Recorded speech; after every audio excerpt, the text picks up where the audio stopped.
প্রথমে তৃণমূল এবং পরে শিবসেনা দুটি বিজেপি বিরোধী দলের মোট ২৬ জন লোকসভার সাংসদ শিবির পরিবর্তন করে এনডিএ শিবিরকে সমর্থন জানানোর ঘোষণার পর থেকেই ঘর গোছাতে শুরু করেছিল কেন্দ্রের শাসক শিবির। এবার সেই তৎপরতা একেবারে তুঙ্গে উঠেছে। চলতি মাসের তৃতীয় সপ্তাহ থেকে শুরু হবে সংসদের বাদল অধিবেশন। এই অধিবেশনেই একাধিক সংবিধান সংশোধনী বিল পাশ করানোর অঙ্ক কষতে গিয়ে এখন যথেষ্ট সুবিধাজনক জায়গায় পৌঁছে গিয়েছে সরকার পক্ষ, এমনই দাবি সূত্রের।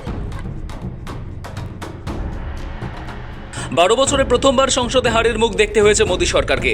মহিলা সংরক্ষণ সংশোধনী এবং আসন পুনর্বিন্যাস আইন সংসদে পাশ করাতে পারেনি এনডিএ শিবির। আর সেই হার যেন কিছুতেই হজম হচ্ছে না বিজেপির। সংখ্যাগরিষ্ঠতা না থাকার কারণেই গত এপ্রিলে মহিলা সংরক্ষণ এবং আসন পুনর্বিন্যাস সংক্রান্ত সংবিধান সংশোধনী বিল পাশ করাতে গিয়ে লোকসভায় হোঁচট খেয়ে থমকে যেতে হয়েছিল শাসক শিবিরকে। তবে এপ্রিলের পর অঙ্ক বদল হয়েছে প্রচুর। তাই সংসদের বাদল অধিবেশনে যেনতেন প্রকারে ওই দুই বিল পাশ করাতে মরিয়া কেন্দ্র। সেই লক্ষ্যে ইতিমধ্যে জাতীয় রাজনীতিতে ভাঙা গড়া শুরু হয়েছে। তবে কেন্দ্র জানে বিল পাশ করাতে শুধু বিরোধীদের ভাঙন যথেষ্ট নয়, বিরোধী শিবিরের একটা অংশের সমর্থনও প্রয়োজন। এবার সেই লক্ষ্যেই মাস্টার স্ট্রোক দেওয়ার ভাবনা মোদী সরকারের। মোদী সরকারের মূল লক্ষ্য আসন পুনর্বিন্যাস বিল পাশ করানো। গত এপ্রিল মাসে সংবিধান সংশোধনী বিল যখন পেশ হয়েছিল তখন এনডিএর সপক্ষে ২৯৮ জন সাংসদ ছিল। আরও ৫ জনের সমর্থন পেলেই ২/৩ সংখ্যা পার করত। যেহেতু এবার সাংসদদের সমর্থন বেড়েছে, এনডিএ সরকার এই অধিবেশনে বেশ কিছু গুরুত্বপূর্ণ বিল পেশ করতে পারে। এর মধ্যে অন্যতম হল মহিলা সংরক্ষণ ও আসন পুনর্বিন্যাস সংক্রান্ত ১৩১তম সংবিধান সংশোধনী বিল। সূত্রের খবর, কেন্দ্রীয় সরকার এবার এই বিলে নতুন সংশোধন এনে লোকসভা ও বিধানসভায় আসন ৫০% বাড়ানোর প্রস্তাব দিতে পারে। বিরোধীদের অভিযোগ, নিজেদের সুবিধামতো আসন পরিকাঠামোয় বদল ঘটিয়ে সরকার লোকসভা নির্বাচনের আগে বিরোধীদের লড়াই আরও কঠিন করে দিতে চাইছে। কিন্তু মোদী সরকার বিল পাশ করাতে মরিয়া। সম্ভবত সে কারণেই তৃণমূলের যেসব সাংসদদের এতদিন বিজেপি অচ্ছুত মনে করত, লোকসভায় তাদের সমর্থন নিতেও পেছপা হচ্ছে না মোদী সরকার। উদ্ভব সেনাতেও ভাঙন ধরানো হয়েছে। কথা চলছে ডিএমকে এনসিপির সঙ্গে, কিন্তু ডিএমকের সমর্থন জোগাড় করাটা এক্ষেত্রে মুশকিল। সেই মুশকিল আসান করতেই আসরে নামছে খোদ কেন্দ্রীয় স্বরাষ্ট্রমন্ত্রী অমিত শাহ। তাৎপর্যপূর্ণ বিষয় হল, আসন পুনর্বিন্যাসের বিরোধিতার ক্ষেত্রে কংগ্রেস সহ ইন্ডিয়া জোটের মূল আপত্তির কারণ ছিল উত্তর দক্ষিণ সাম্য নিয়ে উদ্বেগ। বিরোধী শিবিরের দাবি ছিল, আসন পুনর্বিন্যাস পাশ হলে বেশি জনসংখ্যার অজুহাত দেখিয়ে উত্তর ভারতের রাজ্যগুলির আসন সংখ্যা বেশি বাড়বে। আর দক্ষিণের রাজ্যগুলি যেহেতু জনসংখ্যা অনেকটা নিয়ন্ত্রণ করে ফেলেছে, তাই দক্ষিণের রাজ্যগুলির আসন তুলনায় কম বাড়বে। যদিও আগেরবার সংসদে এই বিল পেশ করার সময় অমিত শাহ সাফ বলে দিয়েছিলেন, জনসংখ্যার ভিত্তিতে নয়, বরং লোকসভার আসন বাড়ানো হবে শতাংশের বিচারে। সব রাজ্যের এখন যা আসন রয়েছে সেটার ৫০% আসন বাড়ানো হবে। কিন্তু বিলের খসড়ায় সেটা লিখিত আকারে ছিল না, আর সেটাই বিরোধীদের আপত্তির মূল জায়গা।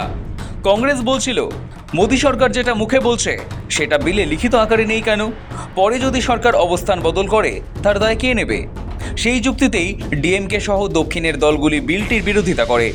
এবার বিরোধীদের মূল ওই আপত্তির জায়গাটাই উড়িয়ে দিতে চায় মোদী সরকার। আসলে তামিলনাড়ু নির্বাচনের পর কংগ্রেসের উপর ক্ষুব্ধ ডিএমকে। স্ট্যালিন আর ইন্ডিয়া জোটের অংশ নয়। শোনা যাচ্ছে বিজেপির সঙ্গে নাকি কথাবার্তাও চালাচ্ছে তারা। যদি ডিএমকে সমর্থনে রাজি হয়, তাহলে ওই ৫০% আসন বৃদ্ধি বিলের খসড়ায় সংযুক্ত করতে আপত্তি নেই সরকারের। অর্থাৎ যেটা ডিএমকের মূল আপত্তির জায়গা, সেটাই উড়িয়ে দিতে রাজি কেন্দ্র। সেটা হলে ডিএমকে সমর্থনে রাজি হলেও হতে পারে। বাদল অধিবেশনে কি বিল আনতে পারে সরকার? একদিকে যখন বাদল অধিবেশনে মহিলা সংরক্ষণ ও আসন পুনর্বিন্যাস সংক্রান্ত ১৩১তম সংবিধান সংশোধনী বিল এনে লোকসভা ও বিধানসভা আসন ৫০% বাড়ানোর প্রস্তাব দেওয়া হতে পারে বলে সম্ভাবনা তৈরি হয়েছে, ঠিক সে সময় সংবিধানের ১৩০তম সংশোধনী বিলও আনতে পারে সরকার। এই বিলে বলা হয়েছে, যদি কোনো গুরুতর অপরাধে অভিযুক্ত হয়ে প্রধানমন্ত্রী, মুখ্যমন্ত্রী বা অন্যান্য মন্ত্রীরা একটানা ৩০ দিন গ্রেপ্তার বা বিচারা বিভাগীয় হেফাজতে থাকেন, তবে তাকে মন্ত্রীপদ থেকে সরিয়ে দেওয়া হবে। কেন্দ্রীয় সরকার এবার এক দেশ এক নির্বাচন বিলও পেশ করতে পারে। এছাড়া বিকশিত ভারত শিক্ষা প্রতিষ্ঠান বিল, অ্যান্টি ডোপিং বিল আনতে পারে। সেখানেই বিরোধীদের হাতে এবার মূল হাতিয়ার রয়েছে নিট প্রশ্ন ফাঁস। এছাড়া রাম মন্দিরের অনুদান চুরি, পেট্রোল ডিজেলের মূল্য বৃদ্ধি, বেকারত্ব নিয়েও তারা সরব হতে পারে। কিভাবে ২/৩ সমর্থনের পথে এগোচ্ছে এনডিএ? তৃণমূল এবং শিবসেনার ভাঙনের পরে এনডিএর পক্ষে এখন ৩১৯ জন লোকসভার সাংসদদের সমর্থন আছে। লোকসভার মোট আসন সংখ্যা ৫৪৩। এর মধ্যে 3টি আসন খালি। এখন 540টি আসনের মধ্যে 2/3 অর্থ হল 360 জন সাংসদদের সমর্থন পাওয়া। এই পরিস্থিতিতে এনডিএ শিবিরের 41 জন সাংসদদের সমর্থন কম পড়তে পারে। ডিএমকের 22 জন লোকসভা সাংসদদের সমর্থন পাওয়ার বিষয়ে এনডিএ শিবির অত্যন্ত আশাবাদী। এরপরে শাসক শিবিরের আরও 19 জন সাংসদদের সমর্থন প্রয়োজন। জগমোহন রেড্ডির ওয়াইএসআরসিপির 4 জন সাংসদ শাসক শিবিরকেই সমর্থন করতে প্রস্তুত। তাহলে 2/3 সংখ্যাগরিষ্ঠতার লক্ষ্যে পৌঁছানোর ব্যবধান কমে দাঁড়াচ্ছে 15-তে। এরপরে লোকসভায় 5 জন নির্দল সাংসদ শাসক শিবিরকেই সমর্থন করবে এবং গুরুত্বপূর্ণ সংবিধান সংশোধনী বিলে শাসক শিবিরের পক্ষে ভোট দান করবে, এমনই দাবি জানানো হয়েছে এনডিএ সূত্রে। জনদশেক সাংসদদের ব্যবধান দূর করা খুব একটা সমস্যার হবে না বলেই মনে করছে শাসক শিবিরের একটা বড় অংশ। তাৎপর্যপূর্ণ বিষয় হলো এপ্রিল থেকে জুন টানা 3 মাসের ট্র্যাক্টর ডিপ্লোম্যাসির জেরে বিরোধী শিবিরের সদস্য অনেকগুলি রাজনৈতিক দলই এখন শাসক শিবিরকে গুরুত্বপূর্ণ ইস্যু ভিত্তিক সমর্থন দিতে প্রস্তুত। প্রয়োজনে লোকসভা কক্ষে ভোটাভুটির সময় এই দলগুলির সাংসদরা বিলের বিরুদ্ধে প্রতিবাদ জানিয়ে সভাকক্ষে অনুপস্থিত থাকতে পারেন।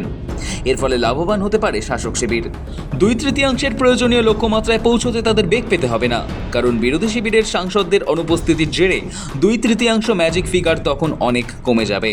সব মিলিয়ে সংসদের আসন্ন বাদল অধিবেশনে কোথাকার জল কোথায় গড়ায় সেদিকেই চোখ থাকবে সকলের। ব্যুরো রিপোর্ট, সময়, কলকাতা।